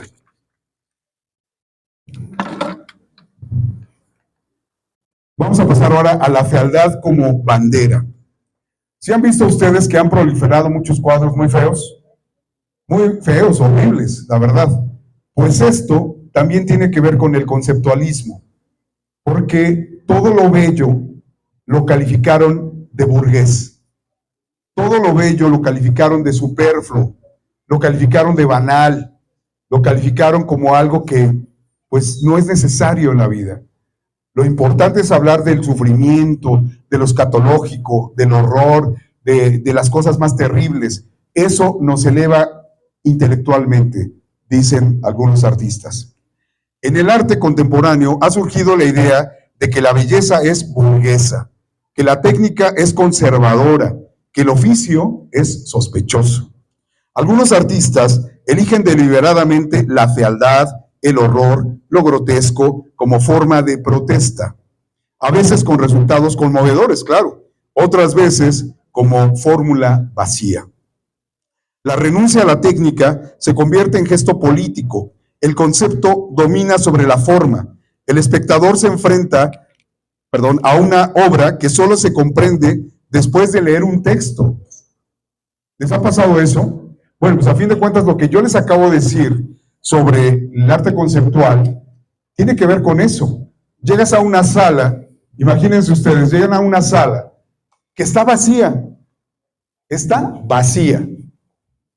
Y dicen, oye, bueno, pero pues ¿qué no veníamos a ver una exposición? Pues aquí está la exposición. ¿Pero qué es? Nada. ¿Nada? Sí, nada. Pero que el artista, ¿qué es lo que hizo? Nada. Como Cristian Castro, ¿no? ¿Han visto ustedes ese video donde dice que llega a su casa y no hace nada? Dice, ¿pero qué haces? Nada, nada. Pues así. Hay artistas que lo que quieren hacer es nada. ¿Y qué están queriendo decir con ello? Supuestamente, tienes que acercarte a leer el texto de Sala, aunque no haya nada ahí dentro, y leer su concepto sobre la nada, sobre el vacío, sobre la ausencia de emociones. Es una crítica al mundo banal, y te echan todo un rollo, ¿sí? Y eso es lo cuestionable hoy en día del arte conceptual.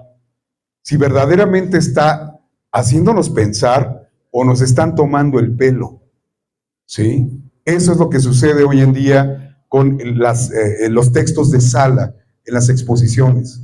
Acabo de estar en una exposición en el Museo Manuel Felgueres, bueno, hace unas semanas, en la ciudad de Zacatecas, donde se expusieron varios cuadros en blanco, ¿sí? Y de hecho colgados con tachuelas.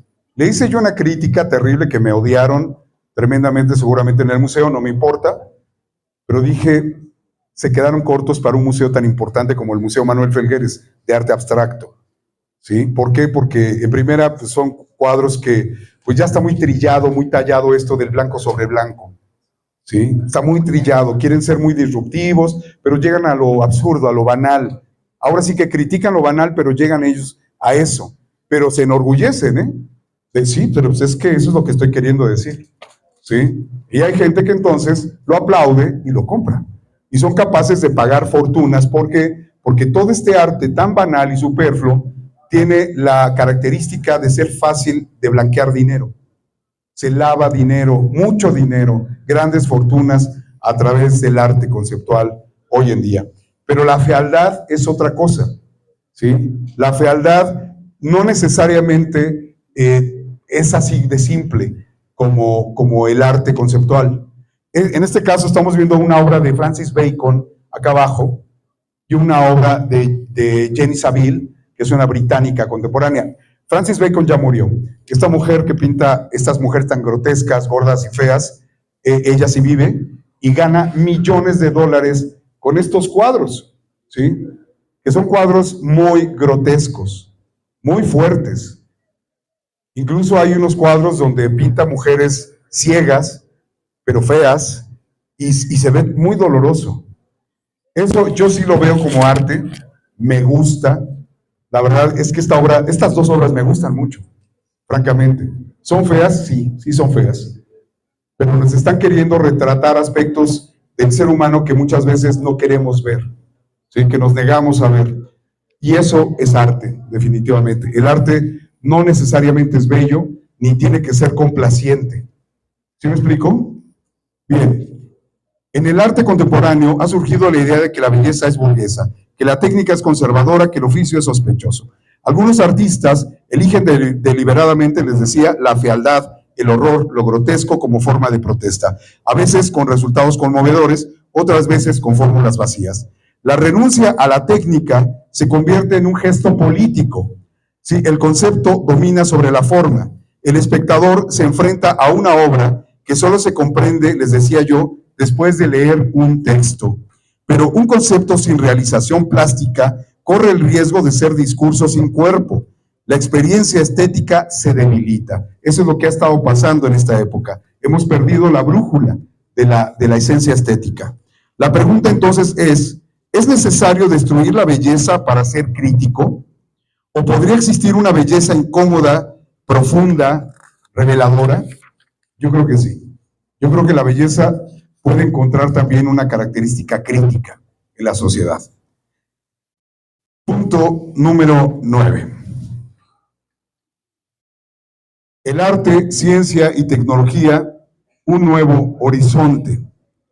El siglo XXI introduce herramientas inéditas y justo muchos de ustedes tienen que ver en estas herramientas. La inteligencia artificial, la realidad virtual, algoritmos, big data, instalaciones inmersivas.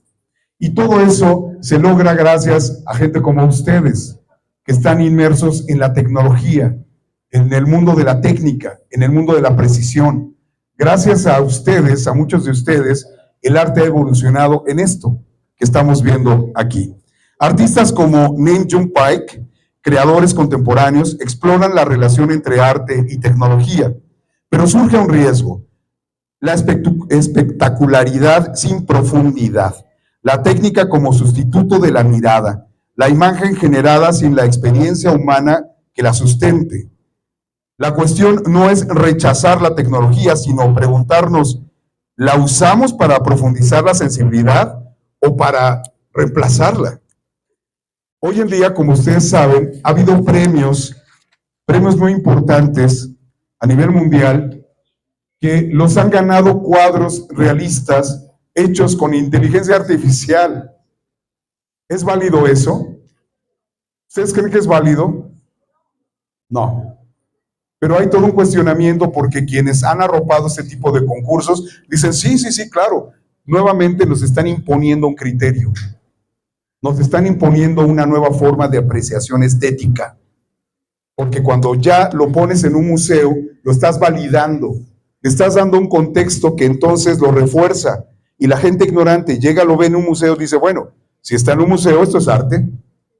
Oye, pero mira, tiene 8 dedos este personaje de impresión de inteligencia artificial. Y bueno, sí, pero es válido, porque es la expresión del artista. Y eso, la verdad, es muy cuestionable, definitivamente, pero eso es lo que está pasando. Esto que vemos aquí en esta imagen, por ejemplo, es de estas experiencias inmersivas, que seguramente ustedes también, no sé si la han vivido, cuando trajeron la exposición de Van Gogh, por ejemplo.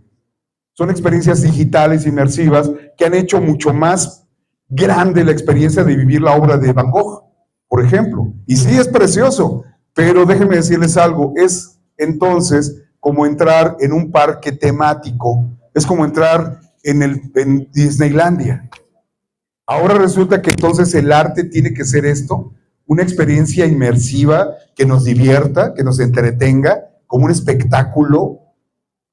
Bueno, puede ser que sí, pero realmente yo también me cuestiono si es tan trascendente, si va a ser tan trascendente este tipo de experiencias. Y esto, por ejemplo, esta obra de este artista chino nos está cuestionando el mundo en el que vivimos, en el mundo de la imagen, ¿sí? En el que todo es imagen para nosotros. Hace rato por eso les dijeron que se tomaran su selfie, ¿no? para poder publicar lo que se está viviendo en esta Semana Cultural. No podemos ya alejarnos de estas herramientas, son fundamentales, son necesarias, ¿sí? Yo también vendo mucho a través de mis obras, a través de las redes sociales. Dependo de esta tecnología de la cual ustedes están echando mano todos los días. Ok, América Latina, vamos a ir directamente al siguiente punto. América Latina. Esto es algo importante, ya casi estamos por concluir, porque también hay que hablar de lo que sucede en América Latina en cuestión del arte. ¿Sí? América Latina, arte, mito y revolución. En América Latina el arte nunca ha sido neutral. Desde las culturas prehispánicas, donde lo estético era inseparable de lo sagrado, hasta el barroco mestizo colonial, el arte ha servido como lenguaje espiritual, político y comunitario. Con las independencias del siglo XIX surge la pregunta de identidad. Simón Rodríguez insiste, o inventamos o erramos. José Martí ve al arte como herramienta de dignidad y libertad cultural. En el siglo XX, el muralismo mexicano, con Rivera, Orozco, Siqueiros, convierte el espacio público en escenario político, lo que les decía yo en un principio de la conferencia. Todo el arte es propagandístico, ha servido para eso, ha servido para algún interés político, religioso, ideológico o económico. Pinta la historia indígena, la explotación obrera, la lucha social, la revolución. Es arte pedagógico, monumental, comprometido. Paralelamente, el marxismo latinoamericano de José Carlos Mariátegui propone una estética enraizada en lo indígena, lo mítico y lo popular.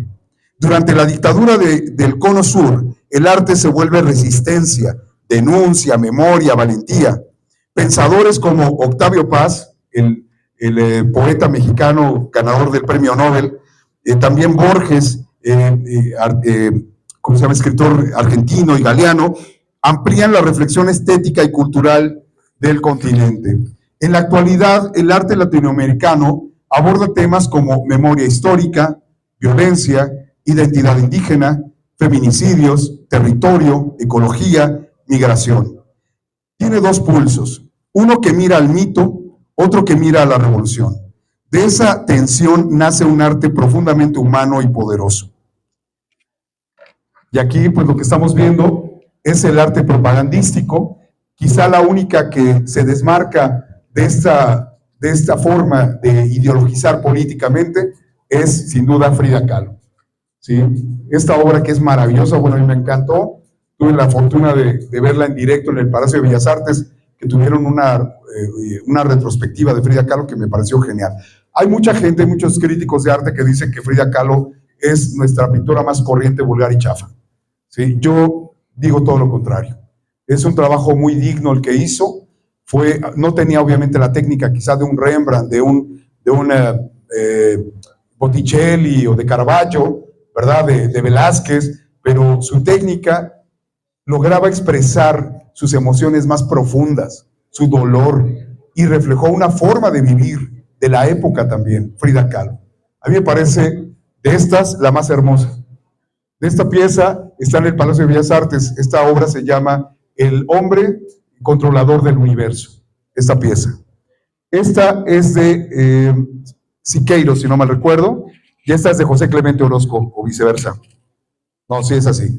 Y estas obras son reflejo de la lucha social de nuestro país, de la Revolución Mexicana, pero son piezas que fueron impuestas, solicitadas por el gobierno. La de Frida no. Por eso es que a mí me gusta mucho el trabajo de Frida, porque ya se estaba deslindando de estas imposiciones ideológicas, a pesar de que ella era comunista, como ustedes saben, o de ideología comunista. Que les voy a decir una cosa, era una contradicción absoluta de todos estos artistas revolucionarios, ¿verdad? Porque eran comunistas y luchaban por el pueblo, pero vivían como burgueses, iban a fiestas de burgueses y recibían millones de pesos, que no repartían a nadie, ¿verdad? No la repartían entre los pobres, ¿sí? Entonces, ¿es una hipocresía? Sí, definitivamente sí. Lo dejamos para la reflexión, ¿verdad? Y así hay muchos artistas que se dicen súper revolucionarios. Vamos ahora al último punto, el futuro del arte académico frente al arte conceptual. Hoy el arte conceptual domina instituciones y discursos. La técnica es a veces desestimada, el oficio es visto como sospechoso. Lo que les decía a ustedes es que hoy en día llegó a penetrar tanto el arte conceptual, lo que les decía de la obra del Luminario de Marcel Duchamp, prevaleció tanto en el mundo intelectual, que hoy en día el arte académico es visto como algo que no funciona, que ya está anacrónico, que debería ser rechazado, pero eso es desde las instituciones culturales, porque la realidad es de que existimos muchos artistas académicos en el mundo que estamos generando la resistencia contra este arte oficialista, contra esta ideología impuesta desde el gobierno hacia el arte conceptual. Estamos haciendo una generación de resistencia muy fuerte a nivel mundial. Les voy a comentar que en las últimas exposiciones que tuve yo en Europa, yo esperaba encontrar un rechazo absoluto de mi trabajo, porque es todo académico.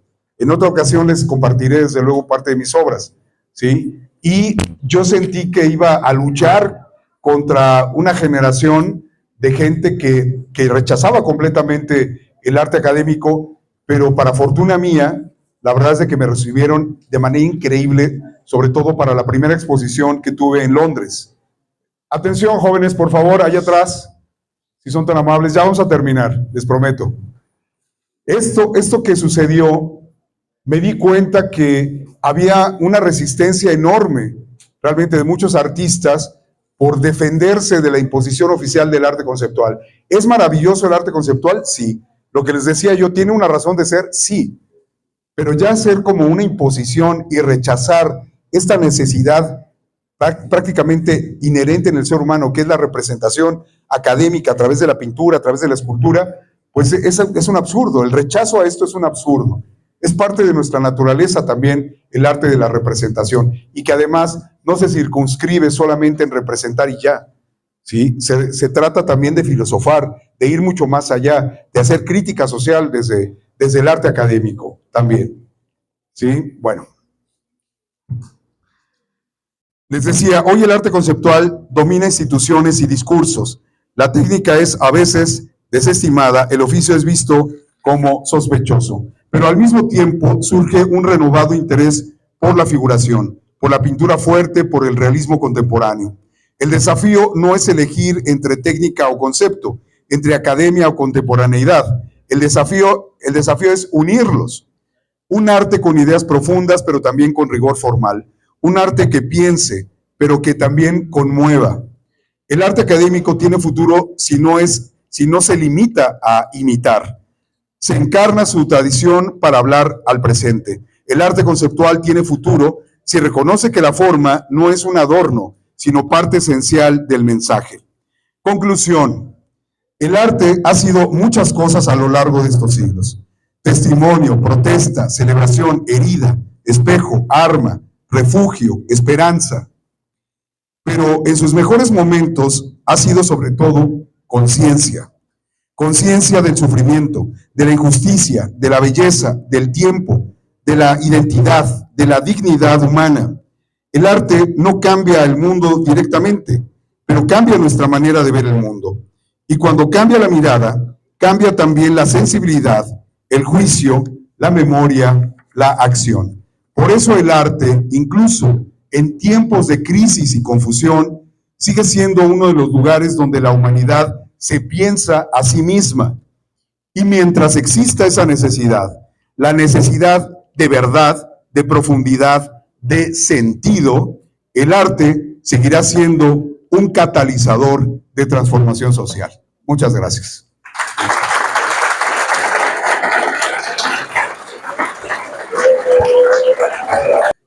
Ha llegado el momento de cerrar nuestra conferencia, y para honrar su destacada participación invitamos a la maestra Isabel a acercarse para hacer entrega de un reconocimiento oficial al maestro Raúl Barceló Arreola.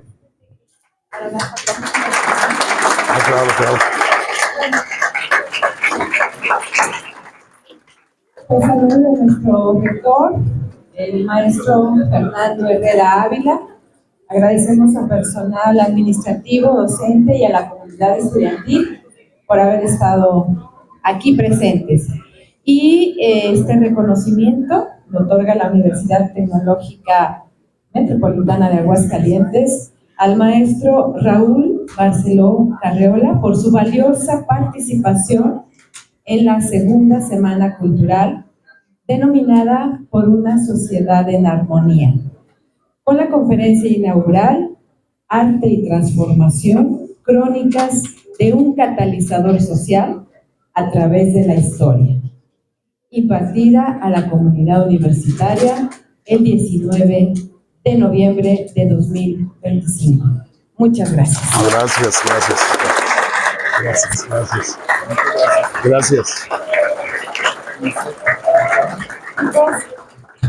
Pues ojalá que estas reflexiones nos inviten a seguir conociendo más de los movimientos artísticos y bueno, ya entendimos un poquito más la relación que tiene el arte con nuestras vidas cotidianas. Vamos. Y los invitamos a las siguientes conferencias porque esto apenas empieza. Tenemos la Semana Cultural. Gracias, gracias, gracias.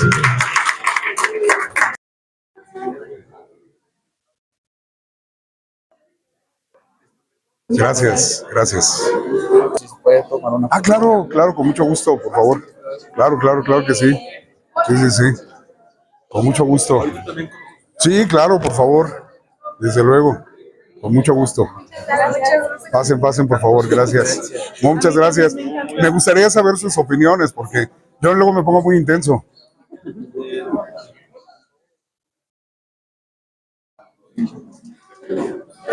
Me pasan esas fotos, por favor, ¿verdad?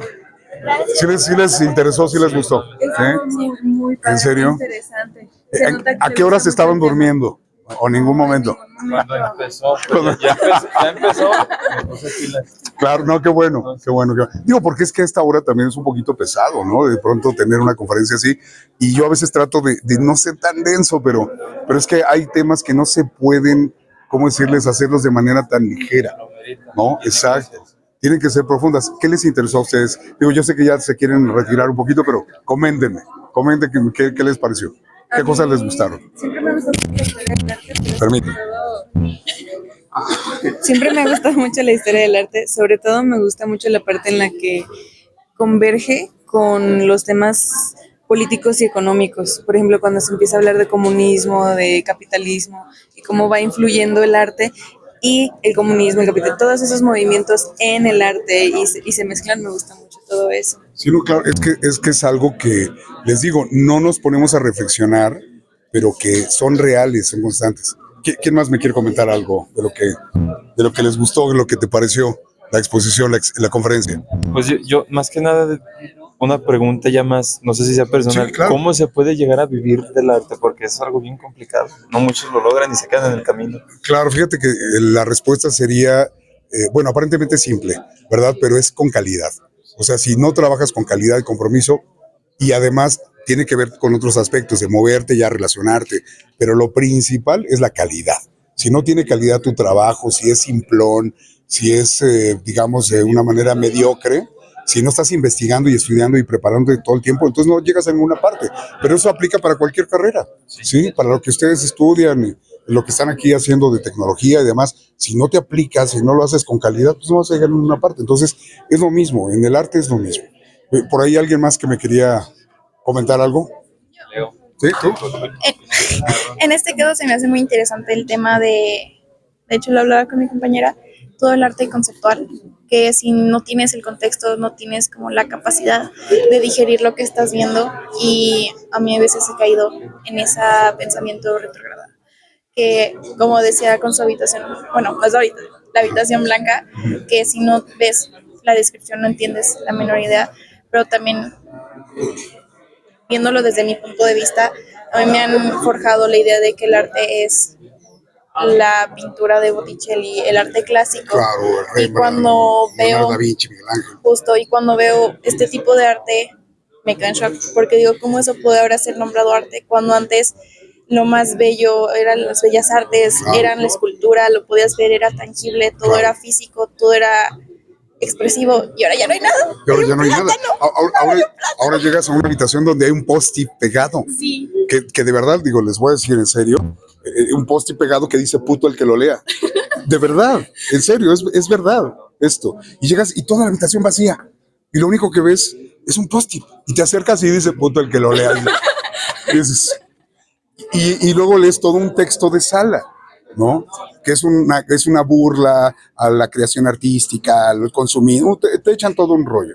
Entonces ya debes ser muy analítico para no caer en el rollo de que te atrape lo absurdo y que digas, ay, ¿lo aplaudas? Sí, porque eso es facilón, a que lo confrontes con algo filosóficamente profundo, ¿me entiendes? Entonces es ahí donde yo les decía hace un rato, donde existe el ocurrencialismo, que hay muchos artistas que se le ocurren cosas. Ay, ahora voy a exponer mi zapato. Sí, mi zapato viejo. Y eso es terrible, ¿sí me explico? Cuando de pronto alguien hace una exposición algo más profunda, que por ejemplo cuelgan ropa, así de pronto llegas a un salón donde hay ropa colgada. Y dices, caray, pero así de un clavo, ¿no? Nada más. Y aparte no nada más en la pared, está así como en varias partes, y después lees el texto de Sala y dices, esta ropa perteneció a los naufragios de los chavos en el Mediterráneo que buscaron una mejor vida y fallecieron. Y se rescataron sus ropas y es lo que están colgando. Entonces a mucha gente le parece un tema necrófilo, un tema, pero ¿cómo están aquí colgadas de la gente muerta? Pero es como irrespetuoso, pero es confrontativo también de una realidad, ¿sí me explico? Y dices, caray, tú ya lo ves diferente, ya no ves ropa colgada. ¿Me entiendes? Entiendes que perteneció a gente que murió por mejorarse la vida, tratando de cruzar el Mediterráneo y una tormenta los acabó. Entonces ya lo ves diferente, ¿sí me explico?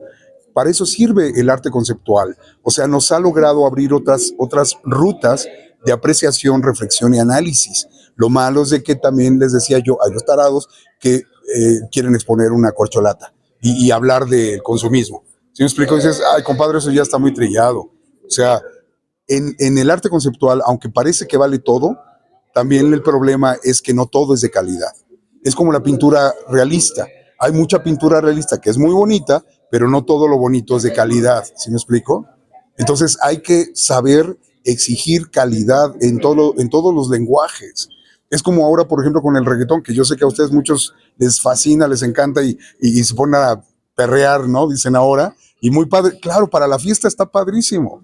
Sí, está muy divertido, está muy bueno, pero si aceptas sus letras, que muchas son muy agresivas, como algo que es arte, estamos fritos. ¿Sí me explico? Tiene que haber un criterio de exigencia, de calidad, y es algo que hemos perdido con esta modernidad donde parece que todo vale.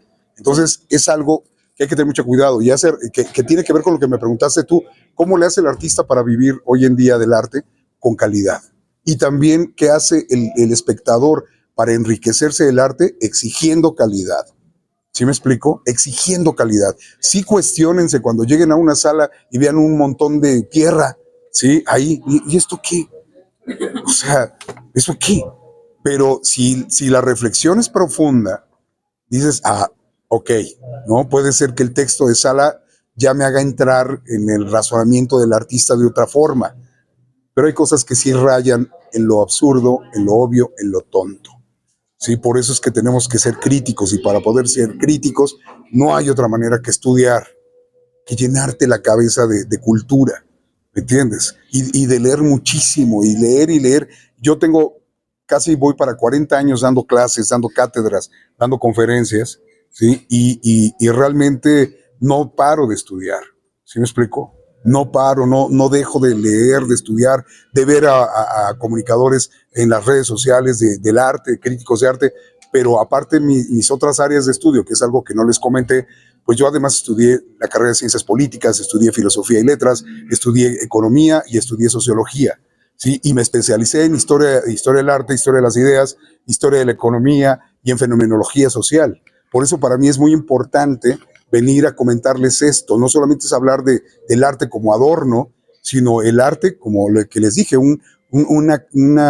es el cronista de los fenómenos sociales, realmente. Entonces, con esto que les comenté, para los que lo absorbieron y no estuvieron viendo TikToks mientras estaba yo en conferencia, y que absorbieron un poco, posiblemente les pueda ayudar a analizar con ojo crítico su entorno, ¿sí? Y saber que estamos permeados, como les decía yo, por el mundo del arte todo el tiempo. En estas estructuras donde vivimos, lo que les decía, esto, por ejemplo, poca gente sabe que este tipo de arquitectura nació de la Bauhaus, que fue un movimiento arquitectónico en Alemania, ¿sí? Que fue más o menos el periodo de la Segunda Guerra Mundial, un poco después, ¿sí? Que surge, y todo este tipo de arquitectura se súper desarrolló. Y en ese momento era algo muy controversial. Claro, Ese estilo, pero ahorita está rechazado. Era rechazado porque decían, es que está feo, ¿no? O sea, todo simple, y ahora lo vemos padrísimo, vemos más espacioso, vemos luminoso, vemos lo que, como les mostré el cuadro de Piet Mondrian, del rojo, amarillo, blanco, negro, en fin, ese es el constructivismo que derivó en este tipo de arquitecturas. Entonces, el arte nos sigue permeando, nos sigue influyendo de manera radical. Los diseños de la ropa que usamos, los tenis, o sea, todo tiene que ver con diseño industrial y tiene que ver con un artista. ¿Sí me explico? Tiene que ver con alguien. Ustedes son artistas también de lo que, bueno, todos estudian las carreras tecnológicas aquí, ustedes, ¿sí? Pues tiene mucho que ver también con el aspecto de los nuevos lenguajes del arte, ¿sí? Ustedes están dando herramientas a que artistas se expresen, y va a ser a través de lo que ustedes piensan, ¿sí? De lo que están ustedes creando. Así que no están alejados del arte, ustedes, mucho que digamos. ¿Quieren comentar algo más? ¿No? Sí. Algo sobre lo que dijo sobre la exposición de El Migitorio que había. Sí. Usted dijo un comentario que se me hizo muy controversial, pero me abrió el debate en la mente de algo de que cualquier cosa puede hacer que alguien piense de, eso fue lo que me quiso expresar, pero me lo acaba de confirmar de lo que yo pensaba de, si todo puede ser arte, porque todo lleva un artista detrás y todo lleva un pensamiento propio, pues también el fabricar un migitorio fue un tipo de arte, aunque hubiera sido de, no sé, a escultura o algo parecido, o simplemente el color es algo que pudo haber transmitido algo diferente, que pues a lo mejor no lo habíamos pensado en ese momento. Me lo fui pensando a lo largo de la conferencia después de que usted habló de ello, y creo que a lo mejor ni siquiera el mensaje era correctamente ese, sino que a lo mejor simplemente era la posibilidad de que no necesariamente tiene que ser algo bonito, algo con sentido, el poder llegar a expresar algo que exprese algún sentimiento de arte o alguna forma de entenderlo. Claro, de entender el mundo, ¿me entiendes? O de transformarlo, o de deformarlo. O sea, todo es válido, ¿me entiendes? Todo es válido. El problema es si verdaderamente es trascendente, universal, si nos aporta algo, ¿me entiendes? Verdaderamente. Entonces, eso es lo que tenemos que cuestionarnos como creadores o como espectadores. ¿Sí me explico? Entonces, cuando ustedes vayan nuevamente a una exposición de arte conceptual, pues vayan con más gusto, ¿sí me explico? Vayan con ganas de cuestionarse qué es lo que está queriendo decirles el artista a través de eso, y si no tiene un impacto verdadero, también no tengan miedo de decir, esto está bien chafa, ¿sí me explico? Hay que ser críticos, ¿sí? Y es algo que hoy en día estamos perdiendo gracias a una ideología que está prevaleciendo muchísimo. Ya no hablé de eso, pero solamente se lo comento a ustedes así en breve, que es lo que decía Michel Foucault, que son el epísteme cultural. Sí, son ideas que prevalecen, que permean el pensamiento global durante una época. ¿Sí? Por ejemplo, uno de los pensamientos actuales, ¿qué podría ser un pensamiento global actual? Por ejemplo, de entre los jóvenes, entre ustedes, ¿qué permea la mayor parte de los jóvenes hoy en día? ¿De qué se habla más, por ejemplo? ¿Será el feminismo, por ejemplo, una de esas ideas? ¿Una ideología? Puede ser también el ambientalismo, pueden ser ese tipo de ideas. Eso es un epísteme cultural. ¿Sí? Antes, por ejemplo, se hablaba del comunismo, se hablaba de la revolución cubana, era el epísteme cultural del momento. Hoy en día estamos permeados por estas ideologías que someten nuestro criterio propio y nos adoctrinan, ¿sí? Entonces no hay que dejarse llevar por una idea que parece buena. Hay que cuestionarlo todo, absolutamente, y eso es lo que nos defiende de lo chafa, ¿me entiendes?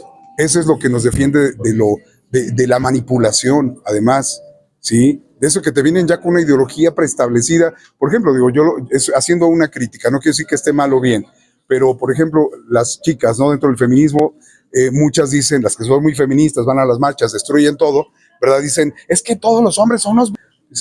Caray, o sea, tu papá, tu hermano, tus amigos, todos son violados. O sea, aquí hay un montón de potencia, ¿no? Entonces, según el criterio de la doctrina feminista, eso es un epísteme, ¿sí? Que entonces que ha convencido no solamente a las mujeres, a muchos hombres también.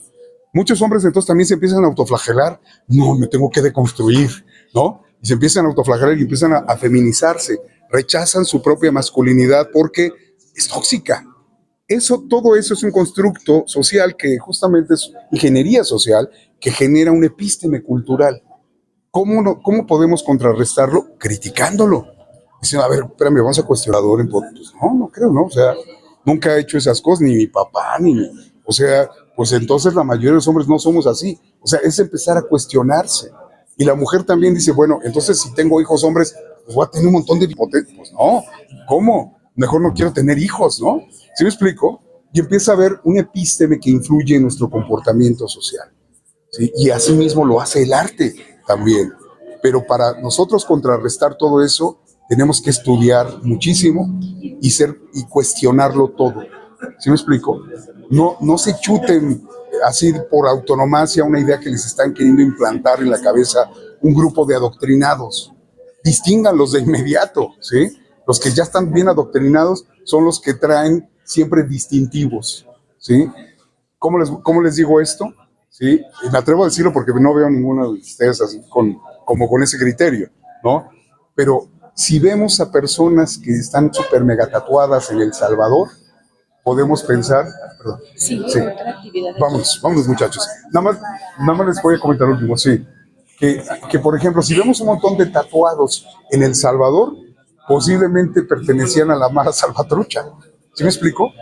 No es que estemos tan equivocados, es algo evidente, ¿sí? Y eso es lo que refleja la gente cuando está adoctrinada, se uniforma. ¿Sí me explico? Ahí se los dejo para que lo reflexionen.